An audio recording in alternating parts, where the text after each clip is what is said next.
Assalamualaikum warahmatullahi wabarakatuh. Waalaikumsalam warahmatullahi wabarakatuh. Alhamdulillah, puji syukur marilah kita panjatkan kehadirat Allah Subhanahu wa taala. Hari ini kita bisa bertemu kembali dalam keadaan sehat walafiat, dan insyaallah kita selalu berbahagia dan mendapat berkah dari Allah Subhanahu wa taala. Yang saya hormati Ibu Kepala Sekolah, yang saya hormati rekan-rekan guru dan pegawai tata usaha yang sempat hadir pada kegiatan kami hari ini. Hari ini kita akan mengikuti kegiatan diseminasi budaya positif dengan tema bersama mewujudkan lingkungan belajar yang aman dan nyaman. Kita awali dengan pembukaan dengan mengucapkan basmalah. Bismillahirrahmanirrahim. Acara diseminasi budaya positif dengan tema bersama mewujudkan lingkungan belajar yang aman dan nyaman bagi murid di SMP Negeri 3 1 Atap Dulupi 7 November tahun 2022 dimulai. Bapak Ibu yang kami hormati, kita langsung pada materi inti. Jadi pada hari ini kami kebetulan berdua, saya dan Ibu Fitri akan mengimbaskan materi yang sudah kami dapat di kegiatan kami di program pendidikan guru penggerak. Materi kami ada 6 topik, jadi kami berbagi, Ibu Fitri dapat 3 topik, yaitu disiplin positif dan nilai-nilai kebajikan universal. Yang kedua adalah motivasi perilaku, di mana di situ ada hukuman dan penghargaan, dan yang terakhir adalah kebutuhan dasar. Saya sendiri mendapat bagian pada materi keyakinan kelas, kemudian restitusi 5 posisi kontrol, dan yang terakhir adalah penerapan segitiga restitusi. Untuk menghemat waktu, kami serahkan sorong kepada narasumber kita pada pagi hari ini, Ibu Fitri Ada. Dipersilahkan. Terima kasih. Assalamualaikum warahmatullahi wabarakatuh. Alhamdulillahirabbil alamin, wassalatu wassalamu ala asyrafil anbiya'i wal mursalin wa ala alihi washabihi ajmain. Puji syukur mari sama-sama kita panjatkan kehadirat Allah Subhanahu wa taala atas limpahan dan rahmatnya, sehingga pada hari ini kita masih bisa diberikan kekuatan sehingga bisa meluangkan waktu dalam kegiatan diseminasi budaya positif dengan tema bersama mewujudkan lingkungan belajar yang aman dan nyaman. Salawat serta salam mari sama-sama kita curahkan kepada junjungan kita Nabi besar Muhammad SAW, kepada keluarga beliau, para sahabat beliau. Insya Allah curahan rahmatnya akan sampai kepada kita yang masih setia dengan ajaran-ajaran beliau. Ya, seperti apa yang sudah disampaikan oleh Ibu Merlin, jadi kami mengimbaskan materi yang sudah kami pelajari di Diklat Pendidikan Guru Penggerak. Jadi hari ini kita akan sharing, ya. Jadi bukan berarti apa yang kami tahu itu adalah yang benar, ya. Kita saling berbagi pada hari ini. Jadi materi kita hari ini yakni mengenai budaya positif, dan saya kebagian materi disiplin positif, nilai-nilai kebajikan universal, motivasi perilaku dan kebutuhan dasar. Oke, baik Bapak Ibu, sebelum kita ke materi boleh Bapak Ibu berdiri dulu, ya. Oke, ya, berdiri dulu semua.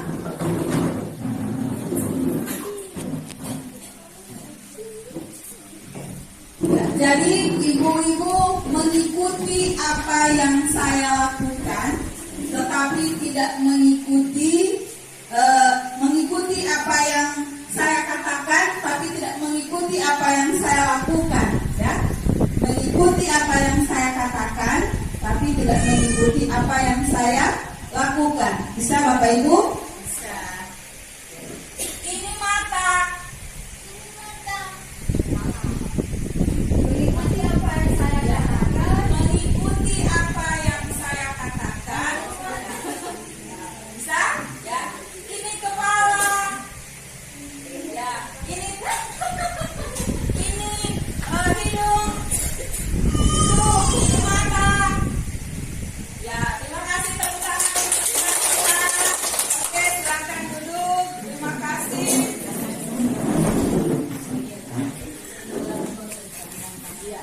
hal yang tadi adalah melatih konsentrasi. Jadi ketika di dalam kelas diharapkan kepada kita sebelum memulai pembelajaran untuk agar anak-anak siap konsentrasi pada pembelajaran yang kita ikuti.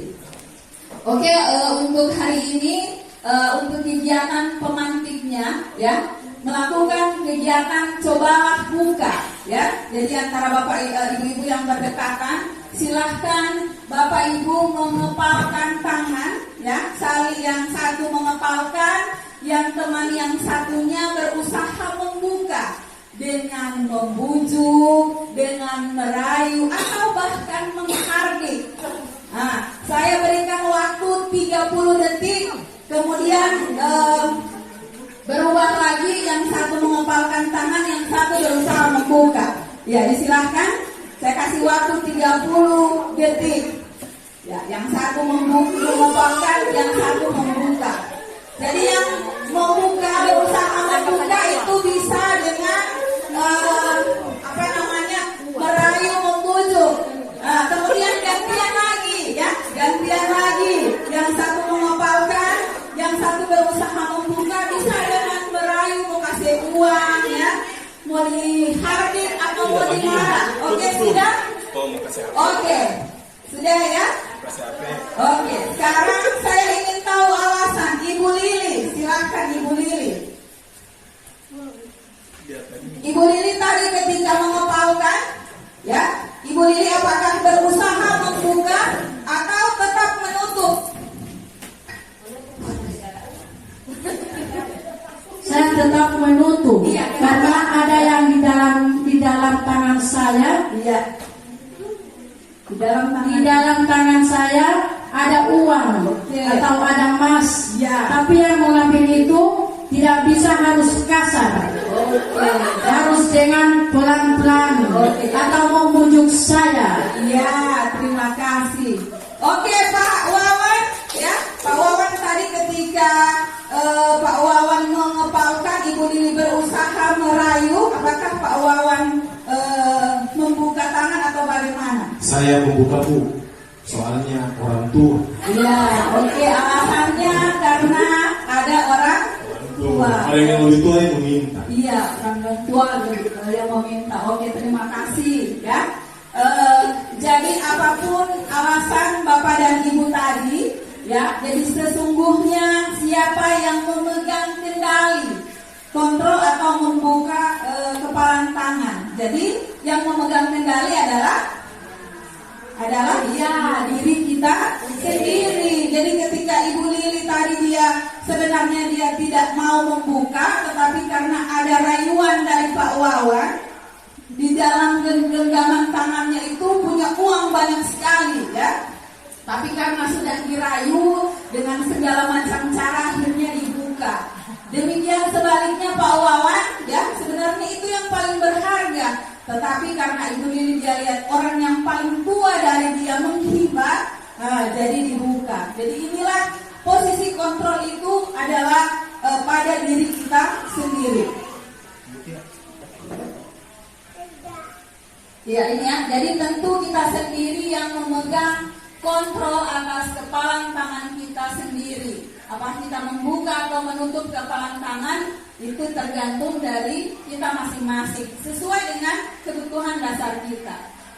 Menurut seorang pendidik dan psikiater yang bernama Dr. William Glasser, ini meluruskan mikroskopis tentang makna kontrol. Jadi kita ketahui bersama, kita sebagai pendidik tentunya menginginkan anak-anak kita itu tumbuh dan berkembang menjadi pribadi yang memiliki karakter. Jadi harapan terbesar kita adalah anak-anak kita itu tumbuh menjadi pribadi-pribadi yang kuat, menghargai diri mereka sendiri. Tetapi terkadang masih ada ilusi yang menginterna di dalam kepala kita tentang ilusi seorang guru, ya. Jadi yang pertama adalah ilusi guru mengontrol murid. Jadi di ilusi mengontrol murid ini pada dasarnya kita tidak bisa memaksa murid untuk berbuat sesuatu jika murid tersebut memilih untuk tidak melakukannya, ya. Tetapi terkadang kita karena merasa diri kita sebagai pengontrol, maka kita melakukan hal itu, ya. Jadi teori kontrol menyatakan bahwa semua perilaku itu memiliki tujuan. Jadi apa yang anak-anak lakukan, ya, itu mereka memiliki tujuan. Ya. Yang berikut, ilusi bahwa semua penguatan positif itu bermanfaat. Jadi wujudkan, ya, usaha kita untuk mempengaruhi agar mengulangi suatu perilaku tertentu itu adalah usaha untuk mengontrol murid. Tetapi ini pun tergantung pada waktu. Jadi kalau misalkan murid merasa ini bermanfaat bagi dia, maka akan dia lakukan. Inilah ilusi yang kedua, bahwa semua penguatan positif itu bermanfaat. Yang berikut, ilusi bahwa kritik dan membuat orang merasa bersalah ini dapat menguatkan karakter, ya. Jadi karakter, kritik dan rasa bersalah untuk mengontrol murid menuju identitas gagal. Jadi sebenarnya ini adalah identitas gagal. Kadang sulit bagi guru untuk mengidentifikasi apakah mereka sedang melakukan perilaku ini. Misalnya yang kita katakan adalah dengan kata-kata halus menyampaikan pesan, ya. Jadi dengan kata-kata halus kita mengkritik siswa, ya. Ini adalah sebuah ilusi juga, ya. Yang berikut adalah ilusi bahwa orang dewasa memiliki hak untuk memaksa. Jadi banyak orang dewasa yang percaya bahwa mereka memiliki tanggung jawab untuk membuat murid berbuat hal-hal tertentu. Apapun yang dilakukan itu dapat diterima selama kemajuan pengukuran kinerja, ya. Jadi pada saat orang dewasa akan menyadari bahwa perilaku memaksa itu tidak akan efektif untuk jangka panjang. Jadi akan terjadi hubungan permusuhan. Ini untuk ilusi bahwa orang dewasa memiliki hak untuk memaksa. Jadi kita sebagai guru terkadang memaksa siswa sesuai dengan kehendak kita, ya, seperti itu. Jadi ini menurut jika kita ingin berubah, ini yang namanya paradigma, kita harus mengubah paradigma. Jadi kalau kita ingin melakukan perubahan, maka kita harus mengubah paradigma dari paradigma lama ke paradigma baru. Jadi paradigma lama mengenai stimulus respon. Kemudian paradigma yang sekarang itu adalah teori kontrol. Yang pertama adalah menurut stimulus respon bahwa kebutuhan kita sama. Jadi semua orang, siswa, guru, kebutuhannya sama. Tetapi paradigma baru atau paradigma itu tentang teori kontrol, ternyata bahwa kebutuhan kita memang berbeda, ya kan? Baik itu siswa, baik itu guru, pasti memiliki kebutuhan yang berbeda-beda. Yang berikut, semua orang terlihat sama, melihat hal yang sama. Itu menurut stimulus respon. Tetapi menurut teori kontrol, setiap orang memiliki gambaran yang berbeda. Yang berikut, kita mencoba mengubah orang agar berpandangan sama dengan kita. Itu dulu, ya. Pokoknya kita harus memaksa bahwa pandangannya harus sama dengan kita. Tetapi menurut teori kontrol, kita hanya berusaha memahami pandangan orang lain tentang dunia. Yang berikut, perilaku buruk itu dilihat sebagai suatu kesalahan. Jadi kalau kita ini siswa yang terlambat, itu adalah perilaku buruk, itu adalah sebuah kesalahan. Ya, dia tidak memakai atribut lengkap, itu adalah sebuah kesalahan. Tetapi menurut teori kontrol, semua perilaku memiliki tujuan. Ketika dia tidak mematuhi tata tertib, dia memiliki tujuan tersendiri. Nah, tugas kita, ya, kenapa dia? Apa sebenarnya tujuannya melakukan itu? Ketika di upacara tadi, anak-anak tidak menggunakan dasi, ya. Menurut teori lama, itu adalah sebuah kesalahan. Tetapi menurut teori kontrol, dia memiliki tujuan. Kenapa dia melakukan hal tersebut? Yang berikut, stimulus respon yang berikut, orang lain bisa mengontrol kita. Tetapi menurut teori kontrol, hanya diri kita sendiri yang mampu mengontrol. ya. Jadi ketika kita marah pada peserta didik, ketika pada anak-anak kita, hanya kita yang mampu mengontrol, ya, bukan orang lain. Seperti halnya yang kegiatan pemantik tadi. Yang berikut, saya bisa mengontrol orang lain, ya, tidak bisa, ya. Yang bisa mengontrol, ya, kita tidak bisa mengontrol orang lain. Yang berikut model berpikir menang atau kalah, ya. Jadi ada yang menang, ada yang kalah. Itu menurut teori stimulus respon. Tetapi menurut teori kontrol, berpikirannya adalah menang-menang, semua menang-menang. Jadi hubungannya dengan budaya disiplin, apa sebenarnya makna disiplin, ya? Ketika terdengar kata disiplin, apakah yang ada di pikiran Bapak dan Ibu? Kalau disiplin, misalnya disiplin berarti berkaitan dengan, ya, tepat waktu, kepatuhan, ya kan? Tata tertib, ya.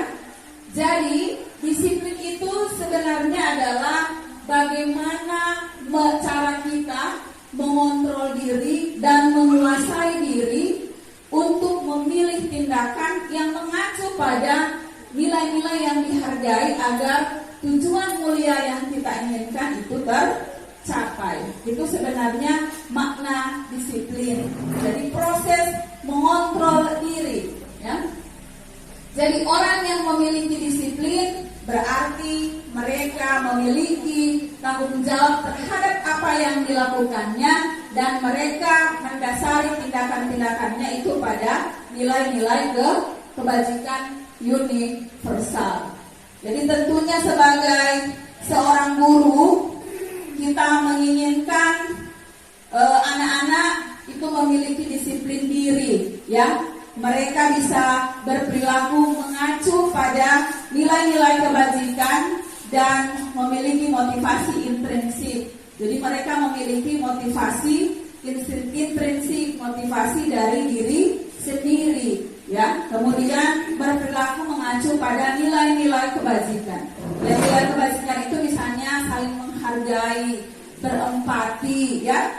Dan ini alhamdulillah di sekolah kita, ya, ini sudah mulai tumbuh dan berkembang, ya. Jadi nilai-nilai kebajikan universal. Kemarin ada teman kita yang berduka dengan secara ikhlas hati, ya, baik guru-guru, semua komunitas yang ada di sekolah, kita berempati, meringankan ataupun memberikan bantuan kepada menghibur keluarga yang berduka. Nah, inilah nilai-nilai kebajikan yang harus kita ciptakan pada anak didik, kita tumbuh kembangkan sehingga dengan adanya nilai-nilai kebajikan ini maka anak-anak akan terus tumbuh berkarakter baik. Nah, apa sebenarnya nilai-nilai kebajikan universal, ya? Jadi sebenarnya nilai-nilai kebajikan universal ini ada di dalam diri kita masing-masing, ya. Jadi nilai-nilai kebajikan ini adalah sifat-sifat positif manusia yang merupakan tujuan mulia yang ingin dicapai oleh setiap individu, ya. Jadi ada nilai-nilai sifat-sifat positif, ya. Nah, beberapa organisasi telah memiliki nilai-nilai kebajikan yang diyakini. Jadi misalkan oleh IBO, ya. Jadi sikapnya toleransi, empati, bekerja sama. Kemudian ada 9 pilar karakter, ya. Kemudian ada petunjuk seumur hidup. Kemudian the 7 essential virtues, ya. Jadi ini nilai-nilai kebajikan ada kesatuan, ada kesadaran diri, ada kontrol diri, ada kebersamaan, saling menghargai, saling menghormati, cinta tanah air, kasih sayang terhadap sesama manusia. Kemudian untuk nilai-nilai kebajikan universal yang ada di kita yang ingin kita tingkatkan sesuai dengan amanat daripada pendidikan nasional, itu termaktub pada profil pelajar Pancasila yang ada 6 dimensi. Yang pertama adalah beriman dan bertakwa kepada Tuhan Yang Maha Esa dan berakhlak mulia. Jadi bagaimana siswa, bagaimana kita dengan Tuhannya, hubungan kita dengan manusia, hubungan kita dengan alam, itu ada di beriman bertakwa kepada Tuhan Yang Maha Esa. Kemudian mandiri, ya. Jadi anak didik kita diharapkan mereka bisa menemukan sendiri, ya, belajar secara mandiri untuk mengembangkan ide-ide mereka. Kemudian bernalar kritis, ya. Jadi mereka memiliki nalar yang kritis. Kemudian berkebinekaan global. Ini menyangkut kebudayaan, bagaimana mereka memproses budaya yang masuk, menghargai budaya yang ada. Kemudian bergotong royong. Ini bekerja sama, berkolaborasi, ya, tidak hanya di lingkungan keluarga, di lingkungan sekolah, tetapi nantinya ke lingkungan masyarakat. Yang berikut adalah kreatif. Jadi anak-anak kreatif menciptakan sesuatu, bisa misalkan dengan ATM, amati, tiru, modifikasi. Ya, inilah nilai-nilai kebajikan universal yang diharapkan kepada siswa untuk kita tumbuh kembangkan. Ya, mulai dari hal-hal yang kecil. Yang berikut, setiap kita pasti memiliki motivasi, ya. Mari kita tanyakan pada diri kita, bagaimana kita berperilaku, kenapa kita melakukan sesuatu, ya. Jadi menurut si dosen, dia menyatakan 3 perilaku manusia, yaitu motivasinya adalah yang pertama untuk menghindari ketidaknyamanan atau hukuman. Jadi dia melakukan sesuatu itu karena untuk menghindari ketidaknyamanan atau hukuman. Jadi misalkan siswa yang datang, dia datangnya cepat, ya, bukan karena memang kewajibannya untuk datang lebih awal, tetapi mungkin dia takut untuk mendapatkan hukuman. Itu yang pertama. Yang kedua adalah motivasi untuk mendapatkan imbalan atau penghargaan. Jadi manusia melakukan sesuatu karena ingin mendapatkan penghargaan. Contoh, misalnya kami mengikuti diklat guru penggerak, misalnya karena ingin menjadi kepala sekolah, misalnya. Contoh seperti itu. Itu motivasi perilaku untuk mendapatkan imbalan. Yang berikut adalah untuk menjadi orang yang mereka inginkan dan menghargai diri sendiri dengan nilai-nilai yang mereka percaya. Nah, inilah yang harus kita miliki. Motivasi yang ketiga adalah menjadi orang yang diinginkan dengan menghargai diri sendiri dan nilai-nilai yang kita percayai. Kita menumbuhkan motivasi intrinsik, ya, dari dalam diri kita sendiri. Jadi kita datang ke sekolah karena memang benar-benar ingin menumbuh kembangkan kompetensi kita sebagai guru, ya, bukan karena mendapatkan penghargaan atau takut dengan kepala sekolah misalnya. Seperti itu. Next. Oke. Yang berikut ini hukuman, konsekuensi dan restitusi. Jadi apa sebenarnya hukuman, konsekuensi dan restitusi? Jadi dalam menjalankan peraturan sekolah, bila mana terjadi suatu pelanggaran, tentunya sesuatu harus terjadi. Nah, biasanya tindakan terhadap suatu pelanggaran itu pada umumnya berbentuk hukuman atau konsekuensi. Kemudian restitusi itu proses menciptakan kondisi bagi murid untuk memperbaiki kesalahan mereka dengan karakter yang lebih kuat. Jadi kami sudah berusaha menerapkan restitusi di sekolah ini, ya walaupun berjalan baru beberapa minggu, tetapi insya Allah dengan adanya restitusi ini bisa mengembangkan nilai-nilai kebajikan pada diri siswa, sehingga nantinya anak-anak kita akan memiliki karakter-karakter yang lebih baik. Apa perbedaan antara hukuman, konsekuensi, dan restitusi? Jadi hukuman itu dia langsung identitasnya adalah gagal, ya, sesuatu yang menyakitkan ketika kita memberi hukuman pada siswa. Kemudian tidak nyaman untuk murid. murid, ya. Misalkan murid datang-datang kita kasih hukuman tanpa kita jelaskan apa sebenarnya yang terjadi, gitu ya. Korban mendapatkan keadilan, kemudian anak tersakiti baik secara fisik maupun secara psikis. Jadi ini terkadang kita melakukan hal-hal ini terhadap anak ketika dia melakukan suatu pelanggaran, kita langsung ini anak itu dengan hukuman baik itu berupa kata-kata maupun berupa perbuatan. Misalnya dia terlambat datang di sekolah, kita suruh bersihkan WC seperti itu, ya. Yang nantinya murid akan membenci peraturan. Kalau konsekuensi itu sesuatu harus terjadi, kemudian tidak nyaman untuk anak jangka panjang, korban ini bisa diabaikan, kemudian murid akan menghormati peraturan. Ini identitasnya sukses. Oke. Kemudian restitusi. Jadi apa itu restitusi? Restitusi itu adalah sebuah pilihan menguatkan untuk murid dalam jangka panjang. Kemudian korban itu akan mendapatkan ganti, masalah akan terpecahkan, ya. Jadi untuk restitusi ini Bapak Ibu kami sudah menerapkan restitusi, ya, beserta segitiga restitusinya, dan ada buku penerapan segitiga restitusi. Jadi jika Bapak Ibu nanti sebentar juga materinya bagaimana sebenarnya segitiga restitusi itu nanti akan dijelaskan oleh teman saya Ibu Merlin. Jadi insya Allah setelah pembahasan ini mari kita bersama-sama untuk menerapkan segitiga restitusi pada siswa yang melakukan pelanggaran. Oke, next.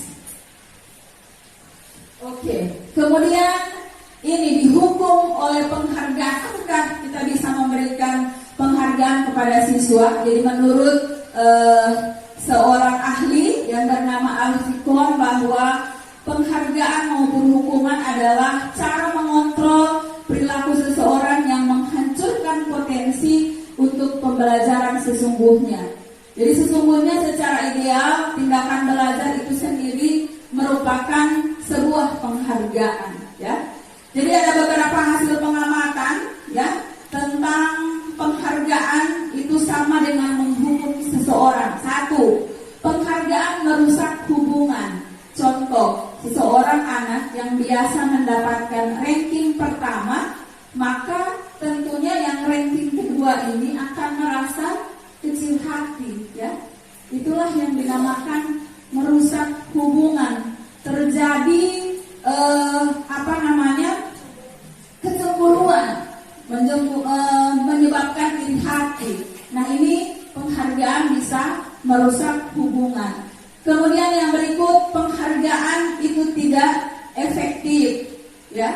Jadi penghargaan tidak efektif. Kemudian penghargaan menghukum, ya. Orang yang selalu diberikan penghargaan, ya, pasti, ya, rasanya seperti apa, ya. Jadi itu menghukum, dia akan merasa orang yang dapat juara, ya. Pasti dia akan merasa ketika dia sudah tidak mendapatkan juara lagi, dia harus berusaha mendapatkan juara, dan itu tentunya menghukum. Kita memberikan hadiah secara terus-menerus, disomba kasih hadiah poli. Jadi penghargaannya itu menghukum.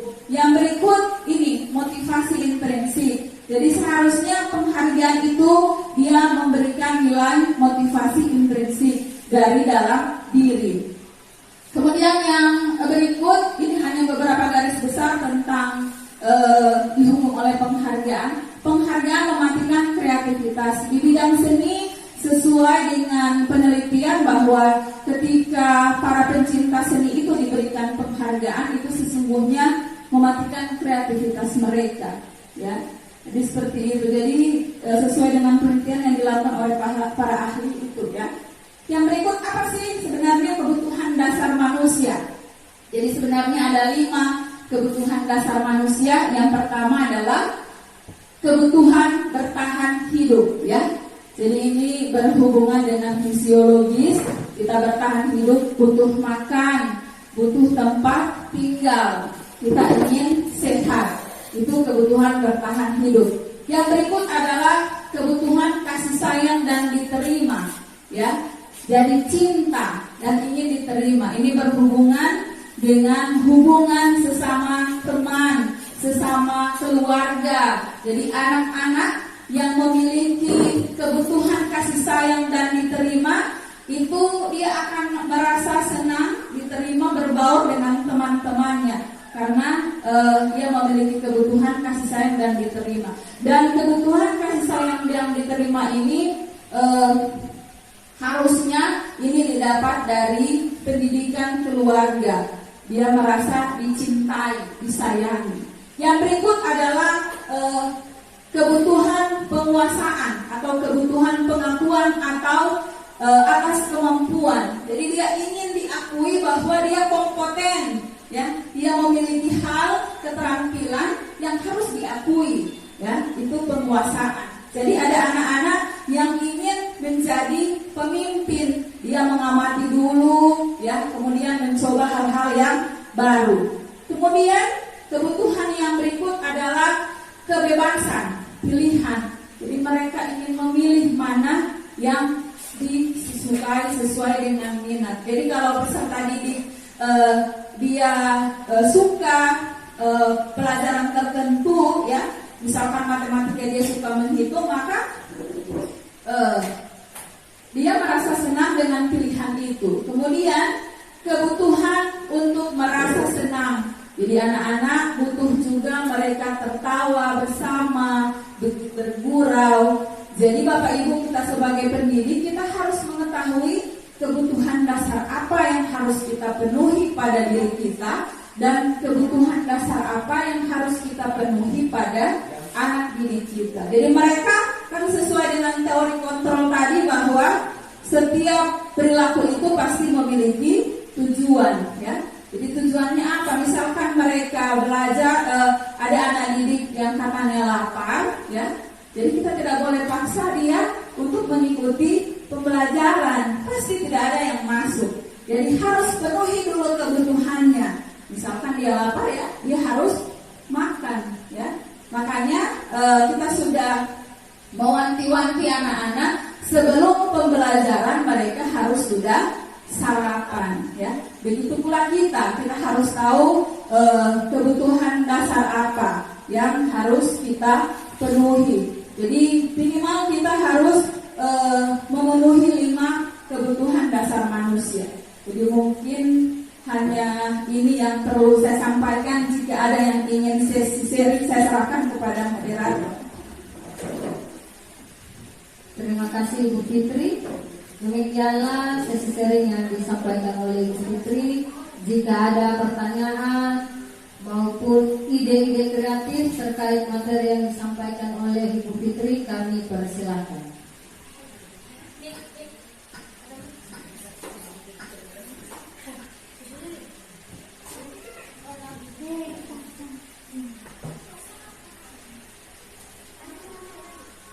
Dipersilakan Ibu Tia.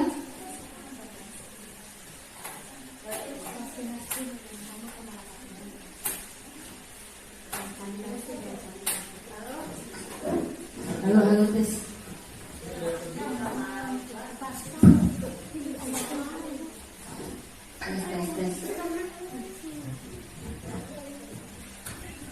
Dan terima kasih atas kesempatan yang diberikan kepada saya. Assalamualaikum warahmatullahi wabarakatuh. Waalaikumsalam warahmatullahi wabarakatuh. Materinya tadi sangat bagus. Itu mungkin teman-teman bisa mengaplikasikan ketika kita berada di lingkungan sekolah maupun mungkin di rumah. Kalau kita punya anak-anak mungkin bisa diterapkan sama anak-anaknya. Baik, lanjut saja ya. Lanjut saja Pak. Yang menjadi pertanyaan saya di sini, bagaimana caranya menumbuhkan nilai-nilai kebaikan universal di sekolah. Apalagi kita sebagai guru banyak anak-anak yang banyak anak-anak di sekolah yang memiliki karakter yang berbeda-beda. Mungkin cuma itu. Terima kasih. Assalamualaikum warahmatullahi wabarakatuh. Waalaikumsalam warahmatullahi wabarakatuh. Masih ada lagi? Supaya satu kali bisa direspon oleh Bu Fitri, yaitu terkait menumbuhkan nilai-nilai kebajikan, dan yang kedua dari Pak Marwan Mimpi yaitu tentang bagaimana tentang perintah ajaran agama kita bahwa anak yang tidak sholat harus kita hukum, sedangkan di sini kita menekankan pada menuntut bukan menghukum. Saya persilakan. Iya, terima kasih atas pertanyaannya ya. Jadi bagaimana cara menumbuh kembangkan nilai-nilai kebajikan ini di lingkungan sekolah ya. Jadi ada beberapa cara yang bisa kita lakukan untuk menumbuhkan nilai-nilai kebajikan ini. Yang pertama adalah pembiasaan ya. Jadi kita biasakan anak-anak ini dengan nilai-nilai kebajikan. Bagaimana mereka menghargai guru, bagaimana mereka menghargai temannya, menghormati guru, kemudian berempati, kerjasama, kemudian meningkatkan nilai-nilai religius. Ini dengan pembiasaan. Yang berikut adalah keteladanan. Namanya murid, pasti mereka mencari keteladanan. Jadi kita sebagai guru harus mampu menjadi teladan. Seperti semboyan dari Ki Hajar Dewantara ya. Jadi ingat sosung tolada, ingmadia mangun karsa, dan tuturi handayani. Jadi sebagai guru kita harus bisa mengimplementasikan 3 semboyan itu. Dan yang berikut adalah melakukan sesuatu secara konsisten. Jadi nilai-nilai apa yang kita kembangkan itu harus secara konsisten kita laksanakan. Ketika ini sudah konsisten, dari pembiasaan, ada keteladanan, konsistennya kegiatan itu, nilai-nilai itu, dengan sendirinya karakter itu akan tumbuh dan berkembang. Nah, karakter inilah yang akan menjadi budaya-budaya positif di sekolah. Tidak hanya di sekolah, tetapi kita pun bisa menerapkannya di lingkungan keluarga. Kita bisa menerapkannya di lingkungan masyarakat. Kemudian yang kedua, ya, sehubungan dengan adanya anak yang sudah balik kemudian tidak sholat, kemudian itu diperintahkan untuk dipukul. Ini kita cross check kembali. Ketika anak-anak sudah balik, berarti dia sudah tahu bahwa ketika dia tidak sholat, maka dosanya itu kan ketika dia sudah balik berarti orang tua sudah tidak menanggung dosanya lagi, bukan begitu Pak Salim ya. Jadi diri dia sendiri. Makanya orang tua keluarga sebagai pendidikan yang utama ini harus menuntun anaknya sejak dini, mulai dari sekarang, supaya hal itu tidak terjadi. Kemudian untuk memukul itu sebenarnya bukan hukuman, tetapi itu merupakan sebuah konsekuensi. Ketika dia tidak sholat, maka dia harus dipukul karena dia sudah balik. Ketika dia tidak sholat, karena dia sudah balik, dia akan mendapatkan dosa. Ini sesuai ya, jadi perintah Rasul ini sangat sesuai, relevan dengan pemikiran Ki Hajar Dewantara. Jadi pendidikannya menuntun anak sehingga dengan segala kodratnya, sehingga anak-anak ini mendapatkan kebahagiaan yang setinggi-tingginya, baik sebagai manusia maupun sebagai anggota masyarakat. Mungkin itu dari saya. Jika ada yang ingin menambahkan itu disilahkan. Terima kasih. Terima kasih Bu Fitri. Bagaimana Bapak dan Ibu? Masih ada yang belum, masih ada yang mengganjal di hati kira-kira? Kami persilahkan. Pas. Ya. Terima kasih atas pertanyaan yang sudah diberikan oleh Bapak dan Ibu. Alhamdulillah kita masuk pada sesi terakhir untuk materi dari Bu Fitri. Insya Allah sebentar kita akan lanjut ke materi yang kedua dengan saya. Saya menutup dulu kegiatan dari Bu Fitri dengan mengucapkan hamdalah, alhamdulillahirabbil alamin, wabillahi taufiq wal hidayah, wassalamualaikum warahmatullahi wabarakatuh. Ya, baiklah, kita masuk pada sesi refleksi. Jadi bagaimana setelah Bapak dan Ibu menerima materi yang sudah kami sampaikan tentang budaya positif, dari teori kontrol, kemudian masuk pada 3 motivasi perilaku, kemudian pada 5 kebutuhan dasar, sampai dengan keyakinan kelas, sampai dengan penerapan segitiga restitusi. Mungkin dari Pak Salim disilahkan.